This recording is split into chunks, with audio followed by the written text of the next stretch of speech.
Going through the struggles I went through and changing the things I changed was scary. I guess the one thing I learned the most is we got to learn to forgive ourselves. And that doesn't happen. You don't just sit down and say, okay, I forgive all the stuff I've done, I'm good, now move forward. It's a long process of finding who you are, what you've done, what made you do it, what's the reasoning behind it, the patterns so you don't continue it. That's huge, and I still do that every day, and I'll do that every single day.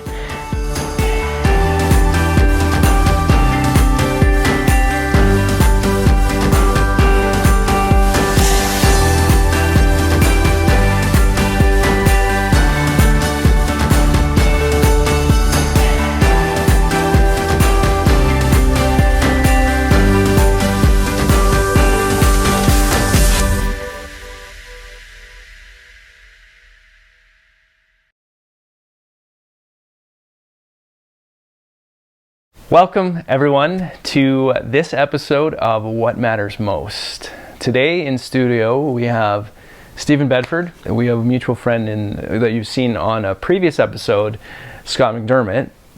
He's a personal trainer, and so this is kind of where the connection is. Steven is you train and do stuff with him.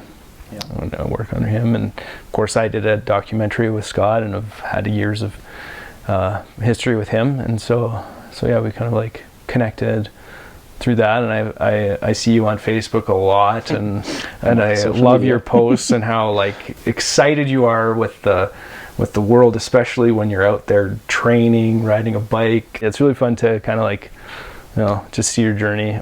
Steven, you're an expert in experience, and I'm excited to hear your story. Your story is one of absolute inspiration, and I don't really know fully all of it, so I'm excited to hear what you have to say and share. I'll do my best. Yeah. Yeah. So tell us about yourself. I'm a father, I'm a brother, and I'm a friend. That's the way I describe myself. And I feel very fortunate and blessed to be able to get where I am at today. Well, I was engaged for 7 years. It was a very unhealthy relationship looking back on it now. We were both very naive young kids. It was back and forth a lot. We'd break up, we'd get back together. It was very unhealthy. I was in a very unhealthy place in my life at that time too, doing a lot of drinking and partying and stuff. And we ended up having a child. We got back together after many breakups. We ended up having a child together, and we ended up splitting when my daughter was 18 months. And I remember it was a very, very crushing experience. I came home from work and everything was packed up. And her parents were there, and my little girl was sitting on the kitchen table in her snow outfit. And I had to hug her for the last time, as I thought it was going to be the last time. That was a very difficult thing. And it was a very, very nasty divorce. Even though we weren't married, it was a divorce. We went through a lot of legal battles, and it was a terrible, terrible experience. I don't wish that on anybody. We finally got it resolved shortly after I got remarried. Very soon after we got together, we got pregnant, and we were married. And she had two kids of her own at that time, and from her previous marriage, and they were young. And I raised them like they were my own, with my daughter from my first and my son with my second. And life kind of took hold of me. I fell into a really dark place, physically, emotionally, mentally, spiritually. I fell into addiction pretty hard. I'm a recovering alcoholic. Glad to say today I'm over 4 years sober, but I fell really hard. And it started when my brother passed away, is really when it started for me. He passed away suddenly of a freak heart anomaly. I found out on Facebook that he passed away, and I just about crashed my truck. It was a terrible, terrible time in my life. And looking back on it, that's when my drinking started getting worse. I've been drinking since I was 11. I was smoking since I was 11. I grew up into it very early. But that's when it started turning. It was no longer drinking for weekends. A Tuesday night was a weekend for me. And I lived in that sense for about 8 years. damaging everything I touched in the process. At the time, I didn't know it. So in 2018, my father passed away suddenly. And that hit me pretty hard. Again, it was out of nowhere, just a heart attack, and it took him. And so we got the phone call, and it was terrible. And I remember when I said goodbye to him, I promised him that I'd change, because he was my mentor. He was my everything. I ran to him at the worst of times, and I ran to him at the best of times.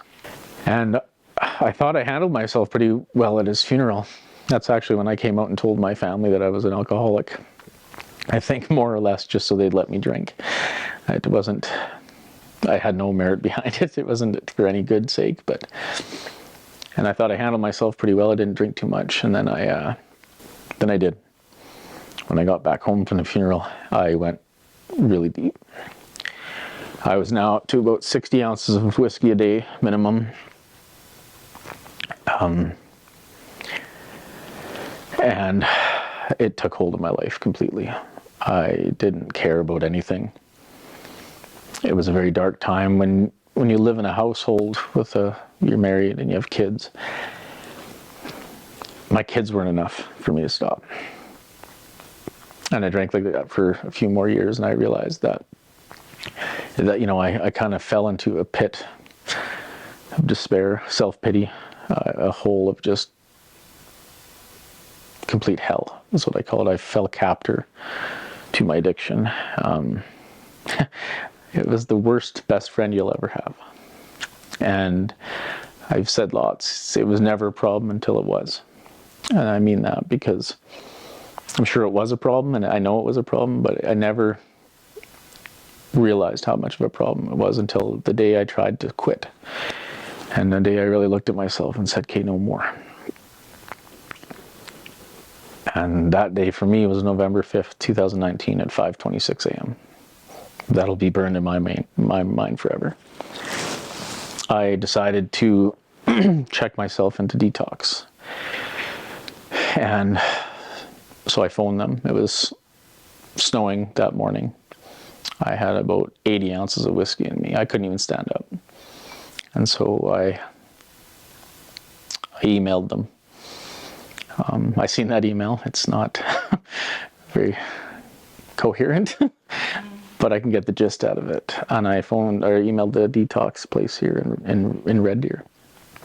And it's a first come, first serve. They also act as a homeless shelter. So I was going in the next morning, and they were full. So with addiction, you tend to justify everything in your head, right? So already I was coming up with excuses. I don't have to go. This is a sign, right? So I don't know what made me do it, but I checked myself into Edmonton. I drove up to Edmonton, and I got my brother to drop me off at the Alberta Health Services Detox Center in Edmonton. And that's really where my whole journey began. I walked in, they walked me in there, they did tests, and they told me I took a chance because this is a first come, first serve. Likely I wouldn't get in. And so I'm waiting in the room already, planning my relapse, already planning something. And they came back and said, we're booking you in. Your vitals are all over the place. You're the worst person we've seen in a long time. Which was bittersweet.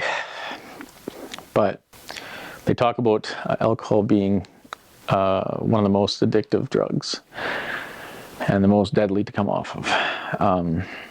I don't call it unfortunate because it was very fortunate that I went through this, but I can attest to that firsthand.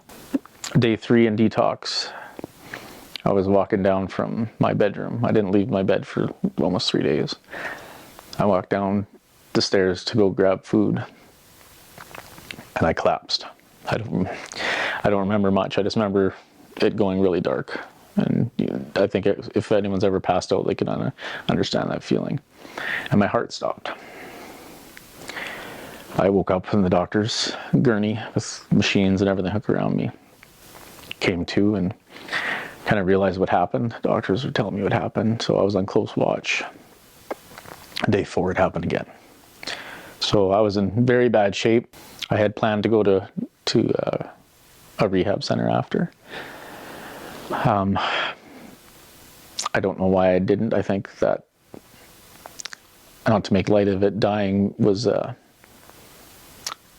lowest I could hit, and really changed my mind on things and really helped me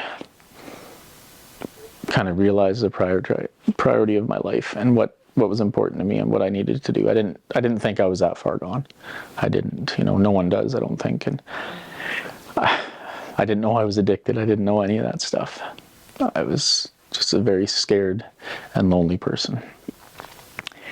So I got out of detox and went back home to where I was married with my wife, and we had 3 kids there, 2 stepkids and our youngest son together. And I tried to live life. I was very unhealthy still. I was still smoking. I wasn't drinking, but I was very unhealthy. I started gaining weight dramatically. About a year went past and I was a year sober.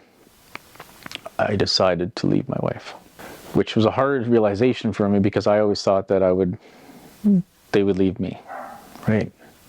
Never did I think, I would leave. I was so scared of losing my wife and losing my kids and losing everything that I didn't stop and take into account what I wanted, what was good for me, what was good for our family. And so I decided to leave. I was scared because my first marriage, my daughter was taken away from me at 18 months. And I battle it still to this day. I battle with not seeing her. At sometimes I haven't seen her since January of 2023. It's tough.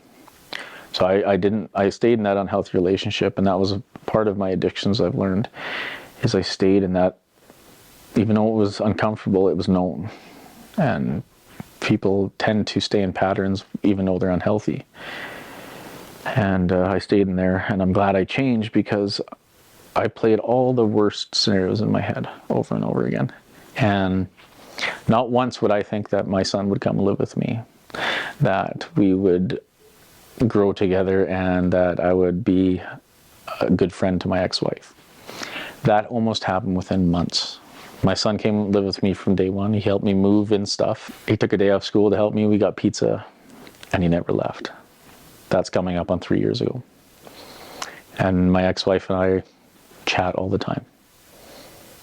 We go to sporting events for my kids. We talk all the time. We text all the time. There's no fighting. We're actually friends now, which I'll tell you, I never thought in a million years that would happen. I had that dark picture painted for me my first divorce, so I didn't think that was possible, especially with everything that I've done, right? I caused a lot of damage with my addiction, with just not being present, with financial struggles. Like I almost bankrupted our entire family. We were eating out of the food bank to feed my 4 kids. Like it was tough. And I do all that while still drinking. Right? That didn't faze me. And it's tough. But that's when I really started to think, when I moved out, I really started to think about me, what I needed to do for me. Right? I started realizing how my father passed away of a heart attack. We have heart disease in our family. Very unhealthy. I was very unhealthy. Even though I didn't drink, I was very unhealthy. Still very grumpy, still very self-pity, full of anger and fear. And so I've known Scott from when he owned a gym in Sylvan. And I've reached out to him lots, and he'll attest to this. He gets it all the time. I'd poke in. Hey, what's this all about? How much does this cost? And I'd run away, right? Just to kind of do my due diligence. And finally, I just took the plunge and said, look, let's work together. I'm ready. Let's do this. And I lost about 75 or 85 pounds in a matter of 5 to 8 months. I picked up, I quit smoking. I quit drinking coffee. I quit everything. My mother says I'm a good quitter. I'm excellent at quitting things.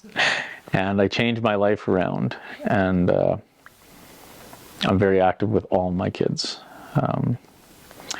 Even my stepkids, I'm still very involved with their lives. I'll always be a part of their lives. I love children. I wanted 10 of them. I'm a big kid, and I'm never going to grow up. That's who I am. But going through the struggles I went through and changing the things I changed was scary. I guess the one thing I learned the most is we got to learn to forgive ourselves. And that doesn't happen. You don't just sit down and say, okay, I forgive all the stuff I've done. I'm good. Now move forward. It's a long process of finding who you are, what you've done, what made you do it, what's the reasoning behind it, the patterns so you don't continue it. That's huge, and I still do that every day, and I'll do that every single day. It's when my children looked at me and they said, Dad, we love who you are, we love who you've become. And I've been sober 4 years, so I can't wait for the next 10 years what'll happen. It's changed everything. It's made me realize what's important to me. I've understood that I am an alcoholic and what that means, and I live with it. And I'm a proud alcoholic, because without that I would not be here today and understand who I am and what I can do today. In every walk of life, addiction is present, or mental illness is present, or divorce is present. You know, we were speaking earlier when I said one of my favorite sayings to share with people is, I'm living life for the first time too. That's a very powerful statement, I think, and I can't remember where I heard it. I can't take credit for it. That's where I can, but I shouldn't. It's a very, very passionate saying for me, because it speaks louder than anything. We're all in this life. We all start somewhere. We've all made grave mistakes that we can regret and live and dwell in, and I dwelled in it for years. Or we can realize, okay, well, that didn't work, or okay, that sucks, and look at my life. What do I do now to get out of that? Where do I want to go? And, you know, right now you might not know that. If you would ask me when I was in the beginning of my addiction, I didn't know anything. I didn't know I was an addict. I didn't know, right? Scott's helped me a lot, and I'll plug him a bit. He's helped me with a lot of the perspective and the psychology behind things, where it's many, many small steps will equal one giant step. And I've seen that working with him. I didn't think I could lose 85 pounds in 5 months. I think he was shocked. And it's not about the weight, it's about the dedication and the change and everything. It was my mood. I'm no longer a grumpy guy. If you look at my Facebook, if you go back 5-6 years before we knew each other, you'll never see me smiling. I was angry. I was very unhappy. I was angry. And now I'm a goof. I'm making funny faces all the time. I'm doing silly, stupid things. But that's because I think I found a new purpose in life. And if I could share that and help people understand that it doesn't matter how dark and how deep you are, there's always a way out in everything. I'm thankful that I have a good relationship with my ex-wife. Right, that was one thing that I was going to struggle with, because I didn't want a repeat of what happened with my daughter and my first ex. Right, and it's amazing. It's amazing that we're still learning, and we'll always be learning. But co-parenting is very important, because unfortunately it's more common to be in a blended family nowadays than it is to have a normal family, if you want to call them normal, right? I think people need to realize that it's a very common thing. However, I don't think people have the tools or knowledge on how to do that. Again, we're living our first life, and we need to understand how to do that. And if talking to people with life experience that have done it, like I talk to people, I go to counseling still too, and I talk to lots of people, right? I'll always do that. I'm an advocate to talk your feelings out, because it helps. It definitely helps. So, I love what you shared. It's so incredible, just your whole story. I just we could listen to you for so long here. I want to go back to because when you talk about change and all of this change that you've experienced through, it's just sounds like night and day, and that part is so incredible. If you go back to that moment where you checked yourself in to rehab, it's kind of like this turning point. So where were you at, and what's the, I guess the why or the motivation that led you to take that step, to get there in your life? How did I get to making that choice? Yeah. I'll paint a picture for you. I was, with everything and how far my life has fell into that hole at that point, I was sitting on my living room floor with an empty 60-ounce bottle of whiskey. It was the second one I had that night. It was 5:26 in the morning on a Tuesday morning. It was snowing. I had to be at work in half an hour. This isn't the first time I've done this. Then it wouldn't be the last, I thought, right? That's the way I lived. I was just constantly in hell. And I was scared.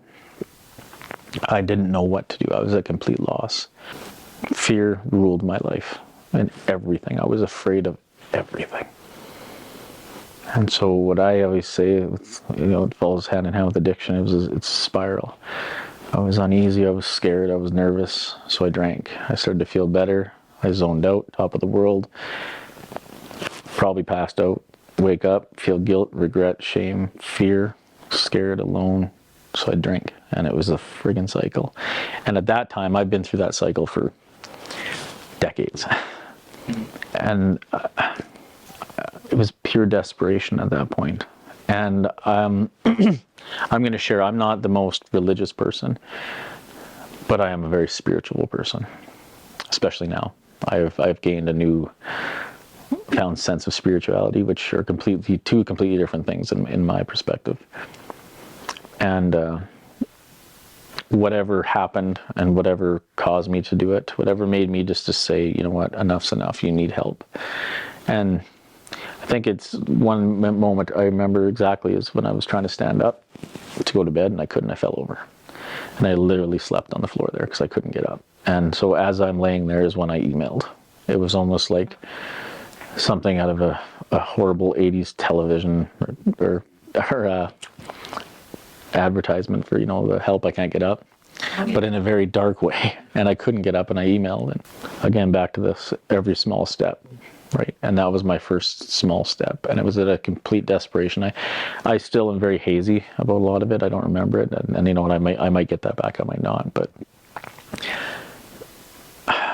it's the hardest thing for me to help people realize, because one thing as an alcoholic or an addict, you can't tell anyone to do anything. I'll never give advice to anybody.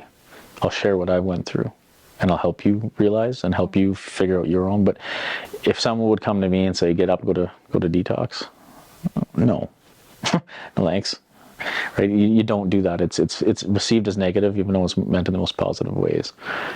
But it was a pure desperation and fear that I formed, and I'm glad I did, because my health was at more of a risk than I thought. Mm-hmm. Obviously, and so that's where the spirituality, I think, comes into it, as something out there, whatever that be, was telling me, now or never. Right. And I don't recommend waiting for that moment to come, because I almost didn't make it out of that. Right. Obviously, you have a lot of work to do still. Definitely. Always. Like lots of inspiring people. Yeah. So you survived that because we need you here. Something made it happen, yeah, for sure. Yeah. That's amazing. When you were going through that, what surprised me is you said after all of that, you finally left your wife. Mm. I think it's amazing that she didn't leave. Oh, me too. Yeah. So, and that you're friends now. Like, how did she respond to you going through all of this? It was different. I can't speak for her side. I can only imagine what she had to go through. Any addiction is a family addiction. Mm-hmm. It affects everybody. It affected everyone in my life. My children, my friends, everybody. My work, my employers, my relationships. Every aspect of my life was. So I praise her. I praise both my exes for that, and everyone that dealt with me when I was like that. I was not a good person at that time. I was a scared little person, and although I wasn't in a little person body anymore, I was still stunted by my 11-year-old brain that when I started using and drinking, right? So she stuck with me, whether she wanted to or not. She did, and I don't look lightly on that. I do appreciate all of that. Even though she was there and stayed in the relationship, as did I think it was for reasons other than the desire to be married and the love, right? I think we fell out of love a long time ago. And that did surprise me too, to become friends with her. Like I said, that picture was painted for me, and I've seen so many negative divorces and splits, and I had one already, that I was like, okay, well, this is going to be great, and I'm sober now. How is this going to look? You know, so many triggers are right there going, please work. Yeah. But I knew at the time that if I stayed in that relationship, I might not stay sober. Not to blame her, but to blame the situation in life. Sometimes two people aren't meant to be together. We entered into a relationship on bad pretense. Like I don't think we should have been together. We came together for a reason. We have a great son out of it. He's a goofball just like me, and I love him. And it brought us together, and I had 2 stepkids out of it. But we both made some huge mistakes in our marriage, and we both don't think we should have been married. So when we split, I share this as a funny thing. I remember talking, I said, why don't we just end this before we want to kill each other? Is to put it the most brass tacks way, right?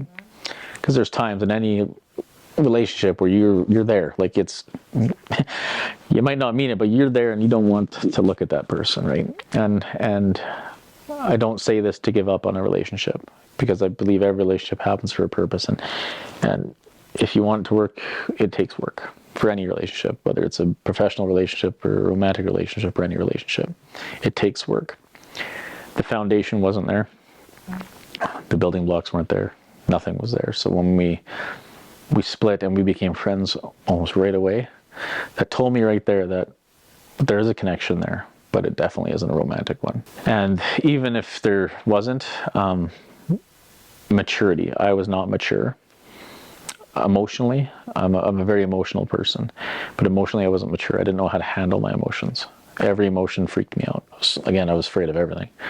So happy, sad, mad, angry, excited, celebratory, everything, I would drink. Didn't matter what it was. Yeah. One person says, and I like sharing this, is I would celebrate the opening of a pack of cigarettes by drinking. Like that's where it was, right? It didn't matter what it was. So I was very enlightened and very happy when we got to be friends right away. Our divorce is so amicable. I dealt with the legal side of it, and so I paid for the divorce side. And then, she come in with her lawyers, but we talk about it over the phone. Hey, do you want this in there? No. Okay, we'll take that out. And then we signed it, and boom. That doesn't happen. So I was like, so that maybe was the universe or something saying, okay, you can have one good thing, Steve. You've done all this, you can have one. So I'll take that with a grain of salt. But I think my observation there, and I'll kind of put in, because I feel like sometimes when we get to that stage where it's divorce, we kind of start playing a blame game, or but I sense in your situation where there was some accountability, and you're like, you know what, let's take a step back and kind of work this through. But like we can kind of set those emotions aside, or those resentments and whatever. Like that's a difficult thing to do. And I like this is like, it's so fascinating to hear a story, because these aren't necessarily our experiences, but it's I think part of it is that accountability. Like you were in a humble situation, or you have been over the last few years, is like to say, you know what, I'm a mess. I've got things that I need to work on. You're like saying that this needs to happen on my own terms, and like and pulling yourself out of that situation.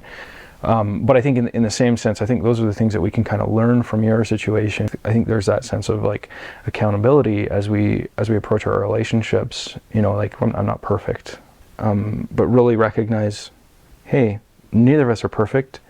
And like you said, I love that. I just take that. Like we're going through. What did you say? We're going through this for our first time. This is our life is this is our only time. Like it's just so no second chances. And of course we mess up, and it's like we need to give ourselves some grace.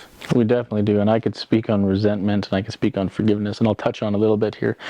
Again, I won't give advice, but what I'll share is my experience, and I've learned this through different avenues, through addictions, through mental health, counseling, through a lot of stuff. But Accountability is huge. I used to play that for me, right? So I was an alcoholic. My life sucked. Everything sucked. I was dead broke. I racked up 2 credit cards over $100,000 just in alcohol. I was feeding my kids at the food bank. My relationship was terrible. I was overweight. I was unhealthy in every aspect. Like, my life was terrible. I never looked at any positive, and I blamed everyone else. I never once said, oh, what did you do? So, what did you portray in this? What was your part?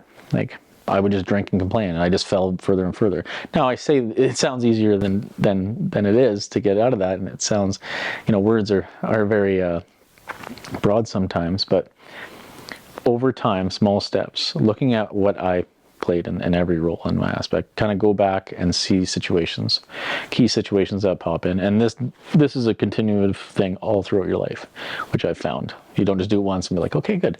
You don't graduate from this. So, but you take into account, for example, take into account my marriage. I'll take into account something that happened, one event that happened, like, okay, well, what did I do? The way that our minds are wired, I think, is we're fear-based and we're reactive. So when you can go back and kind of take a step back and breathe, say, what did I do? What was my part? So you can start doing that. You'll feel emotions come into it of how you felt. Well, no, that doesn't matter. What was my part? Not how I felt and not what they did to make me feel something. Not what was my part. Then own your part. That's it. Just own your part. Forgive yourself for your part. It sounds super easy. It is one of the hardest things to do. But do that in everything in your life, in every aspect of your life. Okay, you walked into a meeting, right? You were late. You threw your coffee down, right? You did this. Well, people are upset at you. Now you're getting mad. Like, give me a break. I'm running late. Well, no. How did you react when you went in there? You started kind of aggressive. Just own that. Yeah. And change things on you for the better. And you'd be surprised on how fast your life will change around. And through addictions, it teaches you stuff where apologize when it's good to apologize. And don't apologize for you to make yourself feel better. Apologize for your actions and bury that resentment so you don't carry it anymore. Your backpack gets lighter every time you do that. But don't do it if it's going to cause more harm. If it's going to cause more harm, there's no sense in it, because you're going to compile what's already there. So, and sometimes it takes years, sometimes it takes lifetimes, sometimes it never happens. One I really struggled with was burying my dad. A lot of resentments, a lot of things left unsaid. But I worked through that, and there's different ways you can go about it. I turned to a pastor. I'm not religious, but I turned to him. It was the weirdest experience I've ever dealt with. He role-played with me. He just said, Steve, he got down on his knees in front of me. Never met this man ever. And he said, I'm your father right now. That's it. And he looked at me and he grabbed my legs and he's on the floor and he's like, I love you and I forgive you. There's nothing you could do that would make me hate you or angry at you. I am your father. I'm here to help you. And I forgive you. And I tell you, I cried for about a day. But that was more powerful than I thought it would ever be. Right? I was going in there with assumptions that, okay, I'm going to see a pastor. I'm not religious. So he didn't even bring religion into it. My son's in football, first year.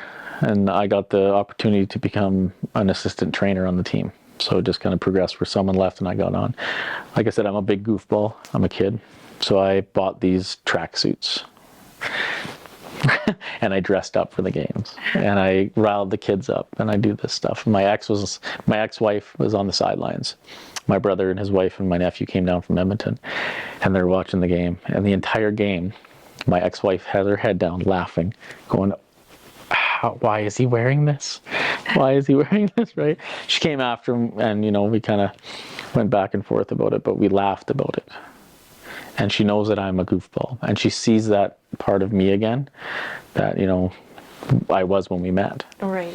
And she's like, oh, you're embarrassing me. And I said, yeah, but you don't have to worry about it now because we're not together. She's like, oh yeah, you're right. Right? Like, and we kind of realized that life does go on. We're still the same people. Yeah. And that's good because with my ex-wife, we can do that stuff at the events, or I can't wait for graduations and stuff like that, right? Where I can I can go up there and I can give her a hug and say, look what we did. Look what we did together, right? And that's great, because we did. Regardless of anything that happened in our life, we, our parents, were standing here, and we're there. You got to show the kids that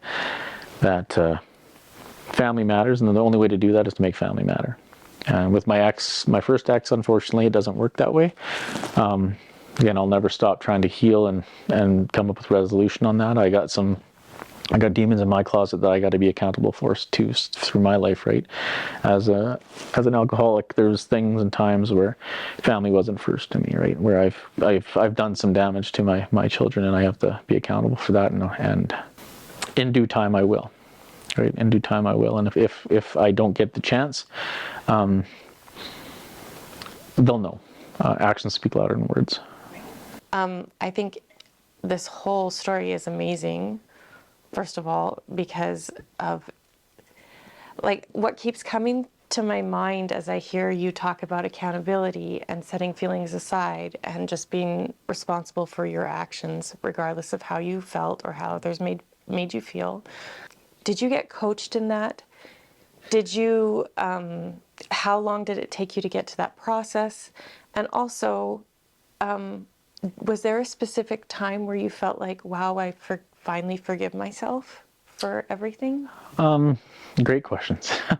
Coaching, yes.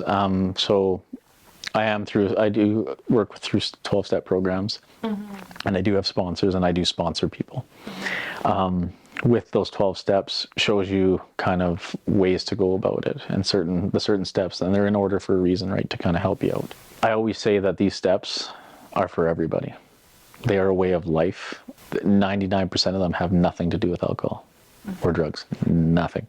It shows you your mindsets. It shows you your wrongdoings. It shows you your character defects. It shows you all these things in life.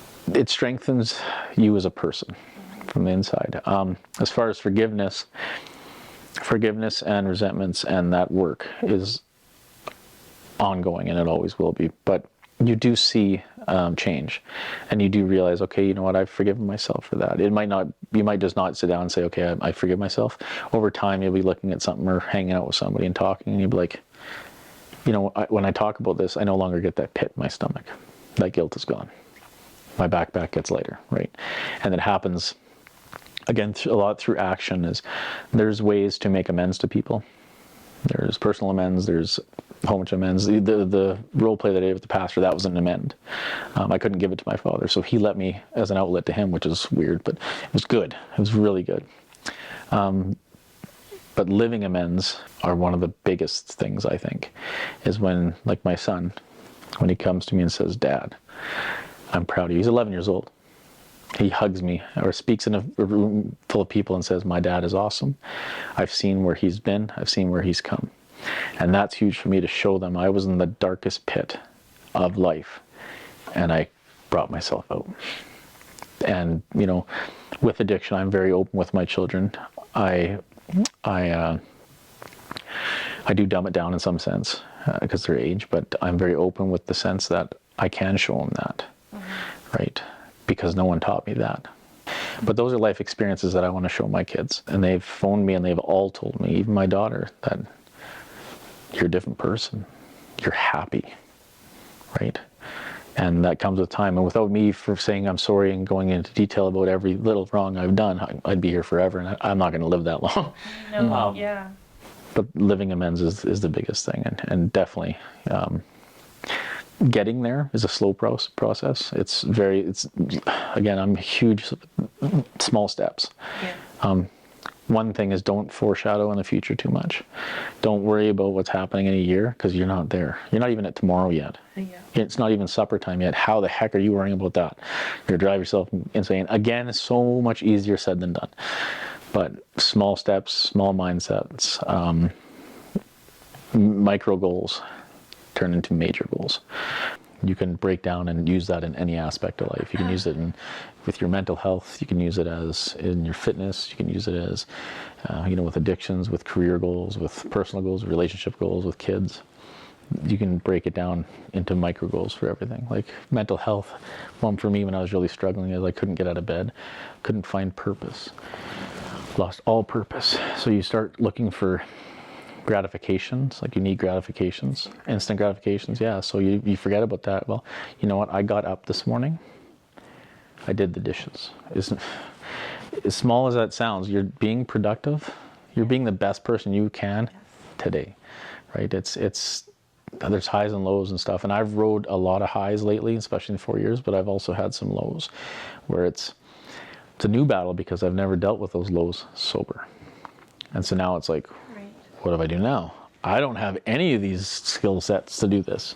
Before it was like, just hide from it and run. So as far as coaches goes, I have a good group of people I can lean on. That's great. And there's a lot of support, and that's one thing that anybody, don't be afraid to ask for help. A good thing is like the groups and anybody, even if you don't like, you know, if you're not ready for any of that stuff, you know, I'm open to everybody and anybody. I could care less who you are, what walk of life you are. Reach out to me. Yeah. I'll go for a tea. I'd say coffee, but I don't drink coffee. I'll go for a tea with you and chat. Just getting it open and realizing that you're not alone and that there is support out there is huge. I think when you've been through an experience like what you've been through, like I can relate to a little bit because of my mental health journey and how dark it was and things like that and the steps you need to take and reaching out is so important in mental illness because I think mental illness and addiction play hand in hand and you don't want to reach out. Like the natural instinct is just dark and but reaching out is so important. When you say living amends, is it positive affirmations? Is that what you're... So what I mean living amends is an instance like my mindsets have changed, my actions have changed, my everything has changed. I'll give an example. When I was in my addiction, I was a very grumpy person because I was very self-involved and everything was guilt-driven and poor me, right? And I was a very angry person. So if I had any conflict whatsoever, I would unleash all of that onto you. Subconsciously, Wow. but I would just be like, ugh, don't poke the bear. And that's pretty much where it was. Right. As Scott can really attest to this. I was, what did he call me? Oh, a grumpy Gus or something to that effect. You can hear him saying it. And in the matter of a few months after, you know, I was already sober, I quit smoking, but after I started losing weight and then going to the psychological side of things and understanding about everything, I started to realize, and that's when I started doing the steps of looking inward Right. instead of outward. You know, the inward reflection. It's a very hard step, and no one ever says, okay, I'll look inward. It's uncomfortable there, right? Stand in front of a mirror for 20 minutes. You're going to pick out faults. You're never going to look for good things. You're going to just start picking. Yeah, the positive affirmation, but it's positive change in life. So I went to a wedding a couple years ago. I was a few years sober, and I'm a goofball. I'm the guy dancing on the tables, right? And I was scared that being sober would take that away from me. I didn't know who I was. 4:30 in the morning sober, I'm dancing on the table with my shirt off, spinning it around. People are looking at me. I'm having a heyday. Yeah. And I heard someone in the back, one of my friends, he's quite intoxicated, but he's like, he's sober. And I stopped for a second. I said, yes, I am. but another positive affirmation, that's why I was telling that story, is happiness. Right? You can be happy with a lot of things, and I think first thing in addiction or with mental illness is that it's so far from your mind at that point when you're in that dark place. You're not looking at happy. You're just like, oh. And yes, you want to hide. You want to hide and shelter yourself, and you don't want to reach out. And that's why I said try to find even one person you can talk to. Just one. That's all it takes is one. Just even have, it doesn't even have to talk about anything in that. Just relate about something else, right? And it starts, it builds, right? Positivity attracts positivity. And I like what you're saying about that because, and you alluded to this before, that your addictions weren't just alcohol. It's not like it's almost, and sometimes we can fall in that trap of like we're addicted to being negative, like, and kind of like, you know, it's funny that it becomes that way, but like it's sort of changing those habits and behaviors, and because I think because it's like we can draw into negative because we don't really see it as a vice as much as we would like something like drugs or alcohol, but those like negative comments or negative, you know, things that we do, those are habits that we can change. And as we do that and then like replace it with things that make us happier, whether it's, you know, fitness or just positive thinking or prayer or meditation, like those are things that kind of, you know, help us take a step back and be better for those around us, for our, you know, to improve our relationships. Yeah. Like for me, it was like resetting was going out for a run. And I don't know, like usually comment sometimes like I come back a happier person. You And that's like, yeah. like sometimes it's like you just, yeah, I'm like go. Sometimes I'm like, you need this. I'll take care of all of our kids. That's easier. But he's not like he's an angry person, but there's sometimes that, you know, anybody.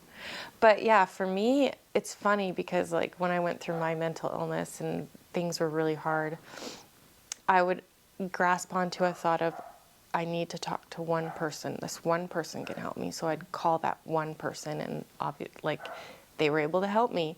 And like, so it was like, that was hard just to do.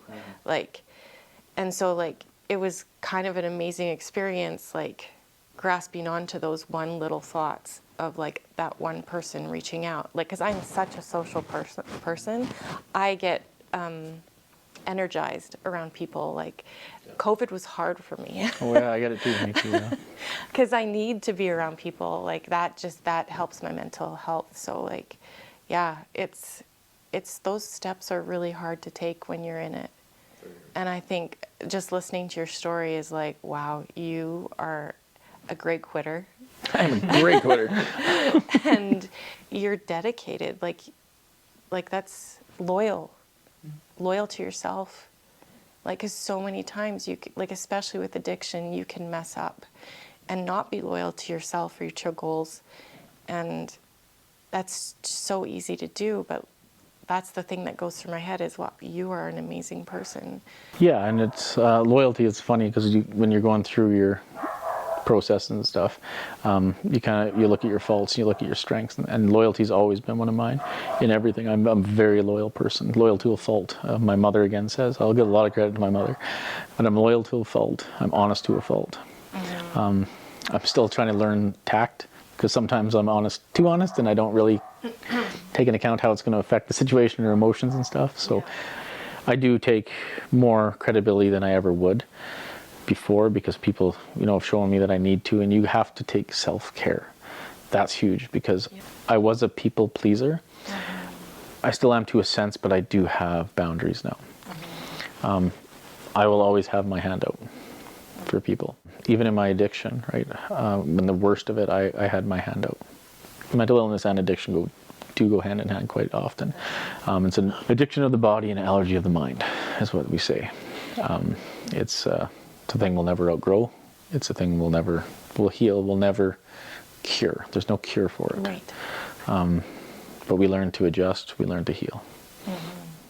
It's so hopeful hearing you say that you can heal from it. And don't let small slip-ups in life knock you down. There's so much involved with it. There's a lot of dark times. There's a lot of struggles. There's a lot of ups and downs. There's a lot of, you know, 10 steps forward, 80 steps back. There's a lot of that. So perseverance is huge. But motivation and dedication and conviction, that's one thing that everyone I know, whether they like me or not, will say that I'm a man of conviction. I'm tenacious, if you will. Once I make my mind up, I'm in it forever. I'm in it. And when I was grumpy, and my old self, the grumpy Gus or whatever Scott called me, it came across very negative, very angry, very evil, very, you know, not pure intentions. Even though they were, everything I portrayed, negativity spawns negativity, positivity attracts positivity, right? And I've lived it. I know it.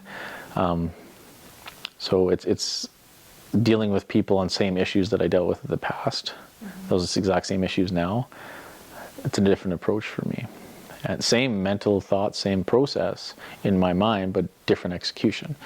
And that's just through change that's happened. And change is huge. Change is scary.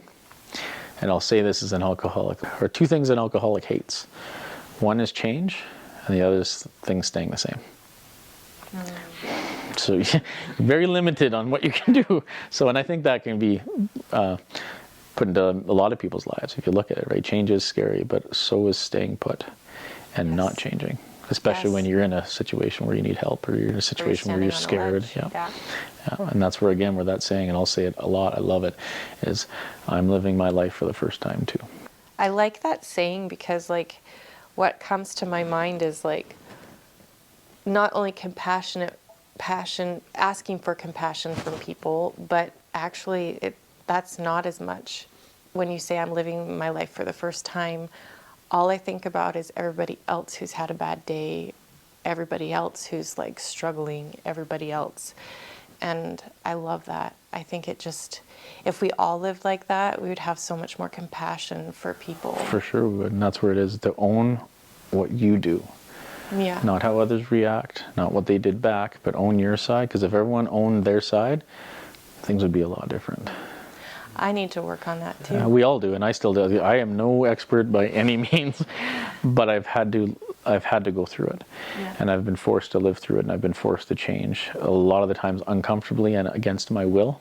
But now I do have the will for it, and it is my choice. It's scary as heck if you look at it through a telescope, but if you just look what's right in front of you and take very, very small steps, it eventually gets easier, just like anything else, right? Right. And when you started running, you can't go out and do a marathon your first time. Or if you could, you'd be Scott. but he took a long time. But he took a long time too, right? So you have to do small steps, like cycling. When I got into that too, I remember going to Scott, and the first couple times it was challenging, right? Like, he's dumbing it down, I can tell. Yeah. But he's helping me. We did a mountain climb out in Highwood, and I was going up the back summit, and it's like this. Well, it's probably not, but it felt like this. And I'm going, and I'm like, oh. This man grabbed my backpack with a fist, his bike in one hand, and he cycled up the hill with me. He pushed me up. I'll never forget that, because that's the vision I have when helping someone. He struggled and went through hell for 15 or 20 minutes, so I didn't have to.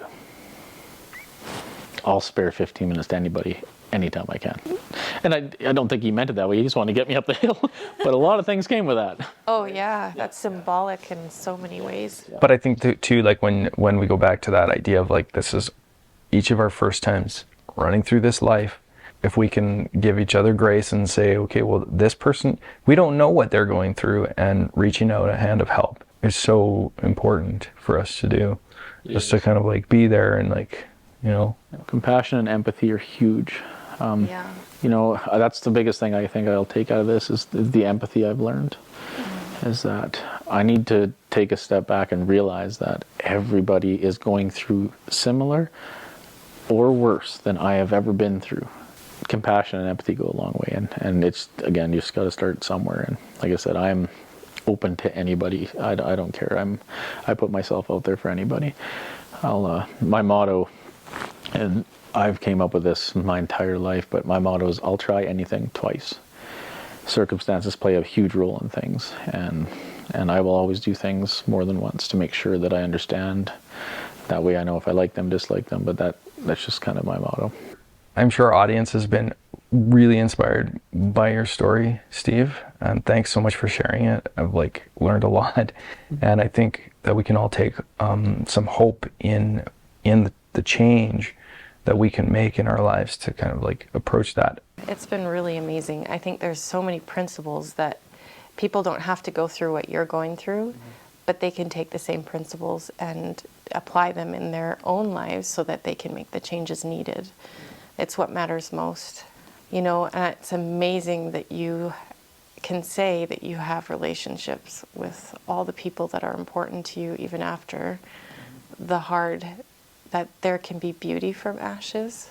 There's not many people that I'm not in contact with from before. I've made the amends and we've worked through it all, but exactly, you realize real quick what matters most in life, and you work towards what you want. And thank you very much for having me. Oh, it's awesome. Right. So we can, people can find you on Facebook, Instagram, All my stuff, and yeah, feel free to reach out anytime. If I don't get back to you that day, I'll get back to you eventually. So yeah, if you're going through any struggles similar to what Steven has been through, he's lots of different things you could provide as far as Resources. I can give you beard grooming tips too if you'd like. Yeah, absolutely.